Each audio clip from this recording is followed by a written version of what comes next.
Bienvenue au chemin de Piscis sur la chaîne de thérapie holistique d'épanouissement et d'accomplissement pour cet horoscope onomantique du mois de février. Pour vous, les chemins de Piscis, taureau et balance. Voilà. Alors, ce mois-ci, vous avez l'influence, sur l'ensemble du mois, vous avez l'influence du pendu. Le pendu qui nous parle de quoi? Qui nous parle de sacrifice, qui nous parle de blocage aussi, de choses qu'il faut voir sous un angle différent. D'accord ? Il faut pouvoir voir les choses dans sa globalité et voir des angles qui pourraient vous donner de nouvelles idées. D'accord ? Durant ce mois-ci, vous avez 3 axes différents d'influence. 3 axes d'influence, dont le premier est maison 6, maison 4. Alors, on va voir maison 6, maison 4. Maison 6, maison 4.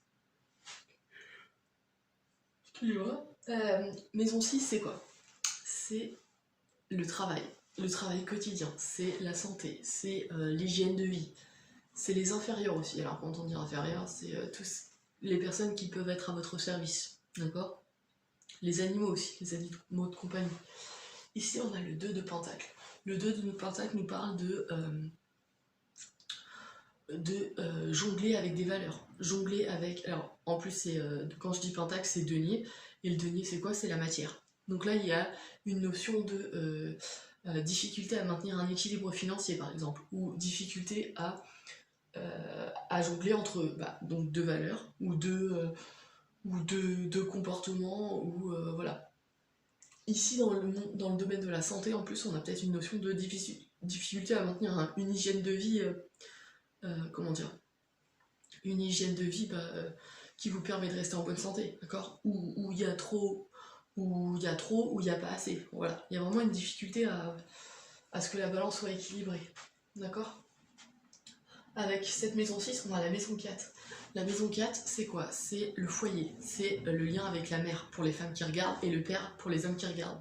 C'est ça, c'est le domaine de l'hérédité et des biens immobiliers, d'accord?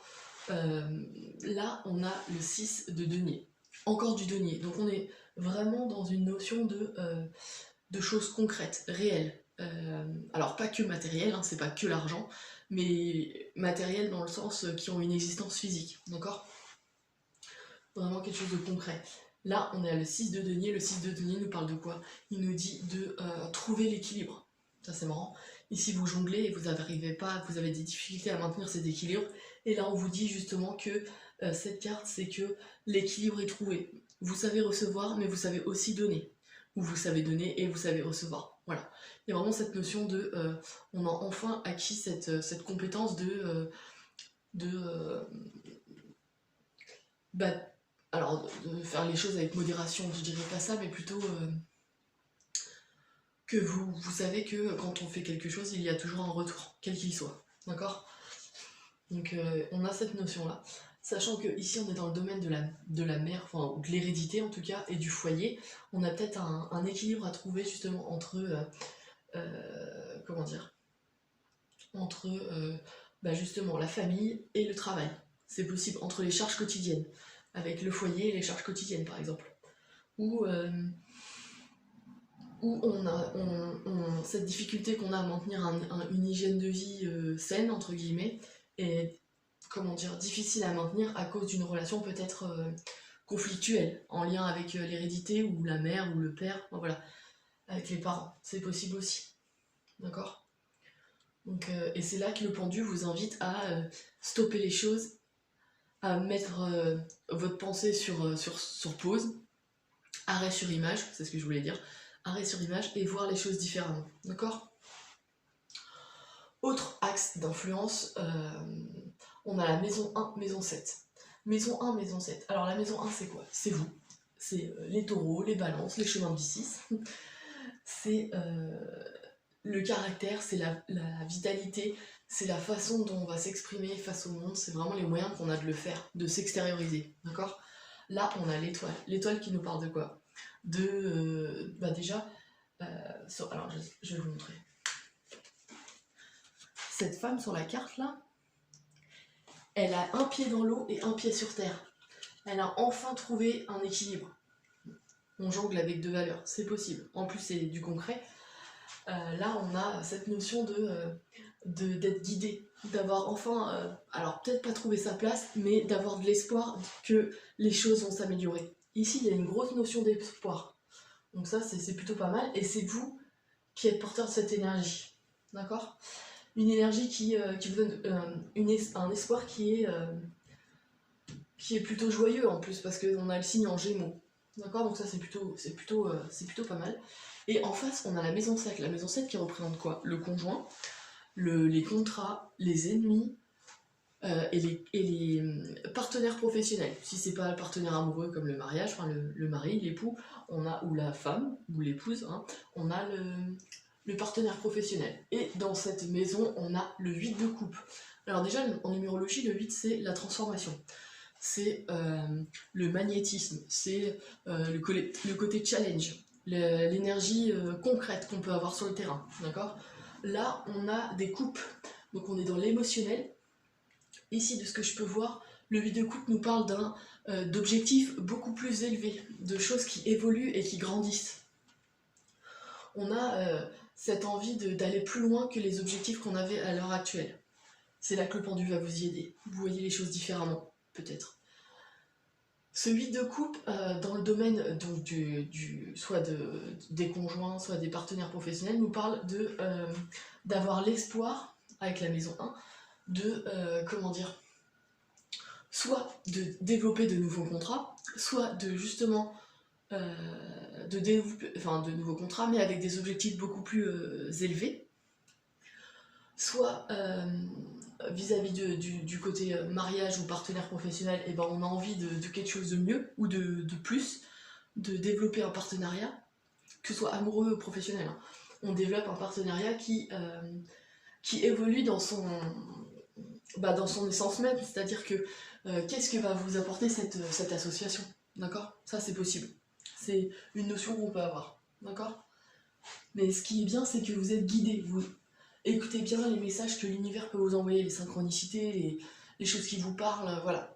Il y a quelque chose de cet ordre-là ici, donc ça c'est plutôt pas mal. Ouais. Ensuite, le dernier axe d'influence, on a... Alors là, il y a 3 maisons. Maison 2, maison 5, maison 9. Alors, on va commencer par la maison 2. La maison 2, elle est ici. La maison 2, c'est quoi? C'est les biens financiers. Les biens financiers, c'est l'argent qu'on gagne, mais l'argent qu'on gagne avec effort. D'accord? C'est vraiment le comportement aussi qu'on a vis-à-vis de l'argent. À l'inverse de la maison 8 qui représente les héritages, donc l'argent qui nous arrive ou qui nous tombe dessus, ici, on a vraiment cette notion de travailler. De faire des efforts pour gagner cet argent, d'accord? La maison 2 avec un as de denier, donc ça c'est plutôt cool, c'est-à-dire que on a un nouveau départ financier ici. Soit il y a un contrat ici qui a été conclu et ça nous permet d'avoir un meilleur budget financier, ça c'est possible. Ouais.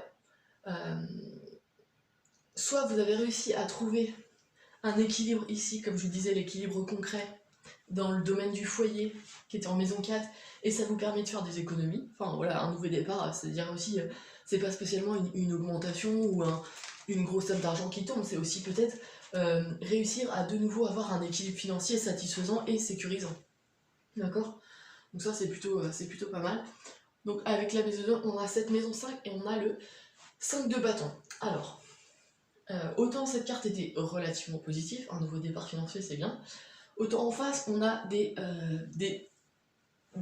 disputes, des chicaneries, des chicanages, ouais, on a des petites discussions, des petites argumentations ici qui peuvent être problématiques dans le sens où, alors elles sont pas graves, mais à vivre au quotidien c'est assez lourd. On est dans le domaine de la maison 5, la maison 5 c'est quoi? C'est les enfants, les amours, les créations littéraires et artistiques, la passion et le jeu. Alors le 5 en numérologie c'est aussi le mouvement et le côté indépendant des choses. Là il y a une notion de nouveau départ professionnel lié soit aux enfants, soit, alors attention aux jeux, hein, si vous êtes du genre joueur, voilà, il y a peut-être cette notion-là, parce que là on est dans la maison des jeux de hasard, donc essayez de ne pas mettre à mal ce nouveau départ financier. Ça peut être un gain aussi, ça c'est possible pour certains d'entre vous, gagner au jeu. Sinon, c'est avec le 5 de bâton, on a cette notion de discussion par rapport à l'argent. D'accord? On va voir avec les autres des discussions qui peuvent être agaçantes, d'accord? On se bat un peu pour son leadership, entre guillemets, c'est-à-dire que c'est vous qui décidez, quoi. Donc c'est à vous de mettre les choses bien à plat et voilà. Donc on va regarder avec les autres cartes. On a maison 5, maison 9. La maison 5 nous parle de quoi? Le valet de bâton. Le valet de bâton, c'est quoi? C'est un nouveau départ passionnant. Vous êtes porté par une passion, par une nouvelle créativité, vous avez de nouvelles idées. En plus, on est dans le domaine de la créativité artistique et littéraire, création artistique et littéraire. Donc là, ici, il y a un nouveau départ qui peut être de cet ordre-là. Donc les discussions sont peut-être de l'ordre de, par exemple, payer une formation, parce que là, on rebondit sur la maison 9, qui est la maison des études supérieures. Donc il y a peut-être une notion de discuter pour un investissement sur une formation ou un voyage à l'étranger, qui permettrait de développer cette idée qu'on a eue là. Voilà. Sachant que juste en haut, en plus, on a le valet d'épée qui nous parle de nouveaux départs en communication, quelque chose qui débute, qui en est qu'à son début, et c'est dans le domaine de la communication, donc il y a peut-être des choses, des formations ou des idées qui sont à développer et qui nécessitent un investissement financier. Et c'est là que le 5 de bâton nous parle justement d'argumentation, de petites disputes, parce qu'on essaye de convaincre son interlocuteur d'investir pour nous, quoi. Enfin, voilà, des choses de cet ordre-là. C'est peut-être des formations pour des enfants. Hein. Là, ouais, la scolarité, l'éducation, les études supérieures sont indiquées dans la maison 9, d'accord? Donc on va rebondir. Ici, on a vraiment un nouveau départ qui nous passionne, d'accord? De là, on a cette maison 9 qui nous parle de quoi? D'études supérieures, de voyage à l'étranger, de personnes d'origine étrangère et de toute discipline spirituelle, c'est-à-dire qui permet de voir l'humain d'une manière plus grande. Les lois, les religions, la philosophie, l'ésotérisme, voilà, on a ces notions-là. Et là, on a, comme je vous l'ai dit, le valet d'épée. Donc, nouveau départ, ça je vous l'ai dit, communication et des messages, des trucs, des informations rapides qui peuvent arriver, d'accord, dans ce domaine-là, en lien avec ce domaine-là, et en lien avec la maison 5, donc les enfants, les amours, ou les créations, on a ce valet de bâton qui nous parle de nouveaux départs actifs, d'accord? On est vraiment au balbutiement, c'est sûr, mais on a cette passion qui nous porte. On a de nouvelles idées, on a cette créativité, cette spontanéité qui vous enflamme, entre guillemets, enfin qui vous plaît. Donc voilà.